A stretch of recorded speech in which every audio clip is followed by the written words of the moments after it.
माननीय मुख्यमंत्री जी की एंट्री एनडीए में शुरू से ही बंद थी। बीच में ये हाथ पैर जरूर चला रहे थे, लेकिन फिर वही बात है कि हाथ पैर चलाने से कोई फ़ायदा था नहीं, ठीक है। और हम लोगों का निश्चित ये मानना था भी कि माननीय मुख्यमंत्री जी कुछ भी करें, लेकिन उनको इस गठबंधन में नहीं आने दिया जाए। नीतीश कुमार जी आज के दिन में एक विनिंग फैक्टर है भी नहीं। माननीय मुख्यमंत्री जी बिहार के राजनीतिक परिवेश में आज एक लाइबिलिटी हो चुके हैं, और ये पॉलिटिकल लाइबिलिटी उन्होंने खुद अपने लिए बनाई। एक तो माननीय मुख्यमंत्री जी ने अपनी पार्टी के अंदर कोई दूसरा नेतृत्व तैयार ही नहीं होने दिया, तो पार्टी भी इनकी छोटी थी, और ऊपर से जो इन्होंने स्टैंड लिया वो कहीं से भी गठबंधन धर्म के परिवेश में था भी नहीं। आप देखेंगे भी कि जितने वक्तव्य होते हैं सब में माननीय मुख्यमंत्री जी ही अखंड पंडित होते हैं।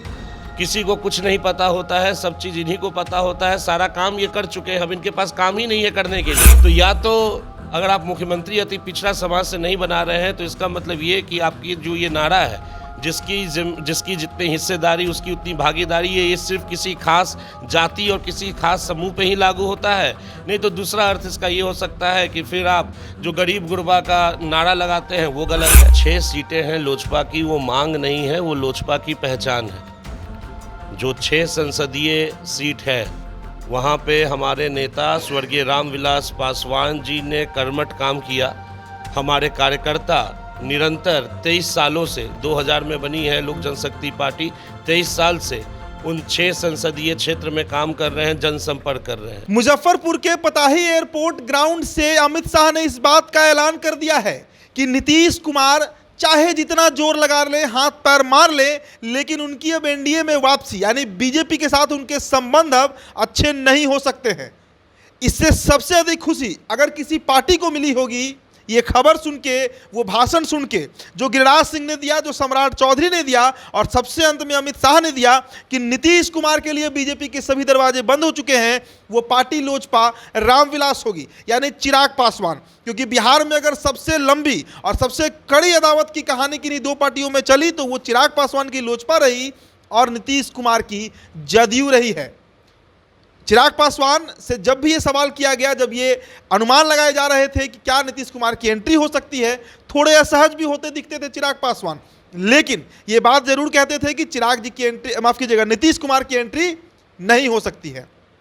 उनकी पार्टी से यानी लोजपा रामविलास के नेता राहुल सहाय हमारे साथ हमारे स्टूडियो में मौजूद है। इनसे हम इसी बात में चर्चा करेंगे। राहुल जी, पार्टी में तो पूरा खुशी हो गया होगा आप लोग के कि नीतीश कुमार के लिए अमित शाह ने अब गेट बंद कर दिया है। नहीं, हमारी पार्टी में कोई खुशी और कोई गम वाला माहौल है नहीं।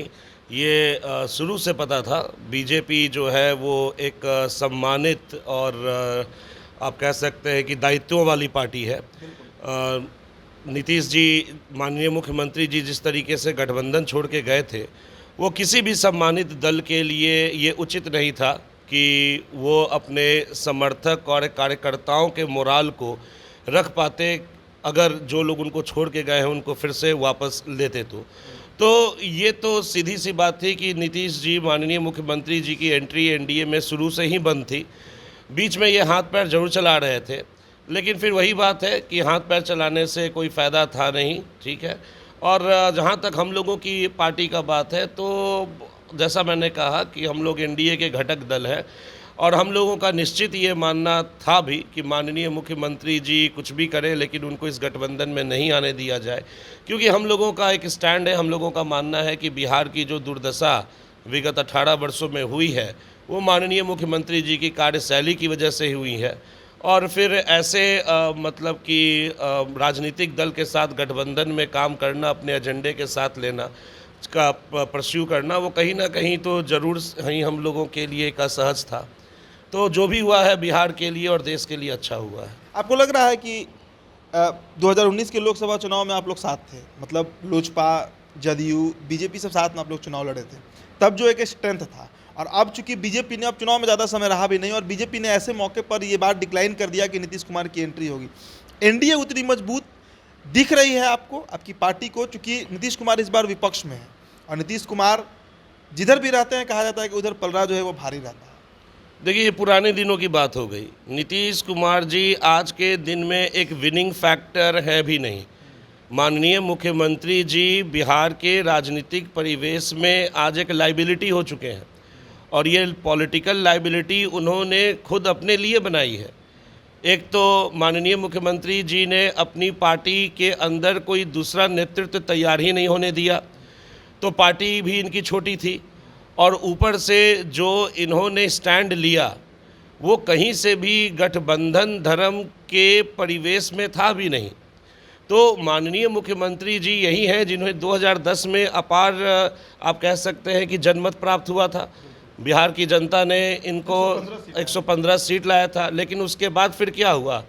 2015 का आप जनादेश देख लीजिए, 2019 का जनादेश देख लीजिए, 2020 का जनादेश देख लीजिए। आप देखिएगा कि हर एक जनादेश में माननीय मुख्यमंत्री जी की विश्वसनीयता और माननीय मुख्यमंत्री जी के दल के प्रति बिहार की महान जनता का समर्थन लगातार कम होते हुए दिखेगा आपको। तो ये जो लगातार कम सीटें जदयू को हर एक चुनाव दर चुनाव 2010 के बाद मिली, ये उसी समय इशारा था कि बिहार की जनता का मोह माननीय मुख्यमंत्री जी से भंग होते जा रहा है। माननीय मुख्यमंत्री जी ने इसकी कोई सूझबूझ ली नहीं। आप देखेंगे भी कि जितने वक्तव्य होते हैं सब में माननीय मुख्यमंत्री जी ही अखंड पंडित होते हैं। किसी को कुछ नहीं पता होता है, सब चीज़ इन्हीं को पता होता है। सारा काम ये कर चुके हैं, अब इनके पास काम ही नहीं है करने के लिए। कहते हैं कि एक एक काम कर दिया, वही ना, इनको अब काम दिख भी नहीं रहा है। और जाके आप बिहार की जनता से पूछिए कि क्या काम है, वो आपको काम गिनवाएंगे कि साहब जो मतलब कि शराब का अवैध मतलब कि तस्करी हो रहा है, जो बच्चों का भविष्य हमारा अंधकार में जा रहा है, ग्रेजुएशन का परीक्षा आप 5 साल 6 साल में ले रहे हैं, बनाया हुआ पुल आपका गिर जा रहा है, दलित महिलाओं को 1500 रुपये लेने के लिए एक रसूखदार व्यक्ति के पास जाना पड़ रहा है। तो ये तो आपकी तंत्र की स्थिति है। तो माननीय मुख्यमंत्री जी के प्रति विश्वसनीयता बिहार की जनता से आज से नहीं, विगत 10-11 सालों से जा रही थी। आज तो आप कह सकते हैं सिर्फ एक पटकथा का मतलब कि आप कहते हैं कि अंत हुआ है। जातीय जनगणना को लेकर बड़ा तीखा हमला किया गया है अमित शाह की तरफ से। हालांकि जातीय जनगणना पर सबसे पहला सवाल आपकी पार्टी ही उठाई थी बिहार में। चिराग ने कहा था कि जो जातीय जनगणना हुआ ये पूरी तरह से फैब्रिकेटेड डेटा है, फॉल्स डेटा है, तथ्यात्मक तौर से ऐसी बातें नहीं हो सकती हैं। अति पिछड़ा जिनकी आबादी सबसे अधिक बताई गई है, अमित शाह की यह मांग है कि भाई अगर अति पिछड़ा सबसे ज़्यादा है तो लालू और नीतीश को तत्काल इस्तीफा देकर अति पिछड़ा का सीएम बना देना चाहिए बिहार में। हाँ जी, सही उन्होंने कहा। अब देखिए आप, जो जनता पार्टी समूह है, चाहे उसमें जनता दल यूनाइटेड हो गए, चाहे राष्ट्रीय जनता दल हो गए, ये सब समाजवाद की राजनीति, जैसा कि इन लोग कहते हैं कि ये लोग समाजवाद की राजनीति करते हैं, गरीब गुरबा को आवाज़ देने का काम करते हैं। तो प्रजातंत्र में अगर इतने ही जो जनता दल समूह के नेता हैं, ये इतने ही समाजवाद के प्रति कटिबद्ध हैं, तो जाहिर सी बात है कि जैसा इन्होंने कहा कि अति पिछड़ा का जो मतलब जनसंख्या है वो ज़्यादा है, तो जिसकी जितनी भागीदारी उसकी उतनी हिस्सेदारी, इन्हीं लोगों का नारा है, हम लोगों का तो नारा है नहीं। तो फिर अति पिछड़ों का ज़्यादा मतलब कि ये आपको जनसंख्या है, उस हिसाब से आप मुख्यमंत्री उनको बना दीजिए।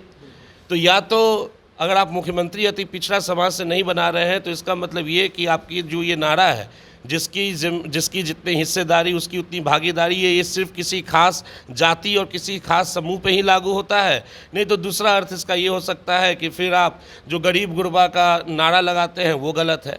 तो ये स्टैंड तो जो जनता दल समूह के जो नेता हैं उनको तय करना है। जहाँ तक हमारी बात है, हम लोग माननीय गृह मंत्री जी के डिमांड का पुरजोर समर्थन करते हैं।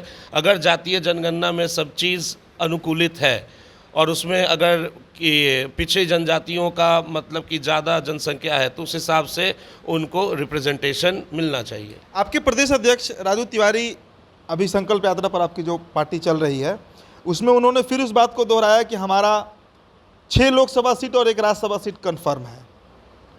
6 लोकसभा सीट की मांग भी है और अगर नीतीश जी नहीं आते हैं इधर तो ये बात है कि बीजेपी आप लोग को उतनी सीट दे सकती है, लेकिन बीच में चाचा भी आ जाते हैं। तो क्या लग रहा है, मतलब 6 सीटें बीजेपी आप लोग को देंगी, छत में आप लोग 6 सीट लड़ पाइएगा या फिर चाचा कुछ खेल बिगाड़ सकते हैं? देखिए, जो 6 सीटें हैं लोजपा की, वो मांग नहीं है, वो लोजपा की पहचान है। जो 6 संसदीय सीट है वहाँ पे हमारे नेता स्वर्गीय रामविलास पासवान जी ने कर्मठ काम किया। हमारे कार्यकर्ता निरंतर 23 सालों से 2000 में बनी है लोक जनशक्ति पार्टी, 23 साल से उन 6 संसदीय क्षेत्र में काम कर रहे हैं, जनसंपर्क कर रहे हैं। तो और जहाँ तक बीजेपी की बात है तो उनके साथ हमारी कंस्ट्रक्टिव डिस्कशन चल रही है और ये बात को वो लोग भी जानते हैं कि ये जो 6 सीटें हैं लोजपा की, ये बुनियादी सीटें हैं और हम लोग धन्यवाद भी देना चाहते हैं माननीय गृह मंत्री जी का भी और भाजपा के जो राष्ट्रीय अध्यक्ष है कि अभी तक जो हम लोगों का डिस्कशन हुआ है वो कंस्ट्रक्टिव है और हम लोगों को पूरी तरीके से ये उम्मीद है कि वो 6 सीटें जो पारंपरिक रूप से लोजपा के खाते में आते आई है वो इस बार भी आएगी। चलिए, तो एक तरफ अमित शाह का ये ऐलान कि अब नीतीश कुमार के लिए सभी दरवाजे बंद हो चुके हैं, दूसरी तरफ लोजपा रामविलास के प्रदेश अध्यक्ष राजू तिवारी की तरफ से ये बात कहना कि हमारी 6 सीटों पर जो दावेदारी है वो पक्की है, कहीं ना कहीं लोजपा रामविलास के लिए एक गुड साइन आप कह सकते हैं, एक सकारात्मक मतलब इशारा है बिहार की राजनीति में, चूंकि लोकसभा चुनाव अब महज 6 महीने की दूरी पर है, सीट बंटवारे का भी फाइनल स्टेज आने वाला है और फिर वोटिंग होगा। हालांकि फिलहाल इस चर्चा में इतना ही। हमारे साथ राहुल साहब मौजूद थे, बहुत बहुत शुक्रिया।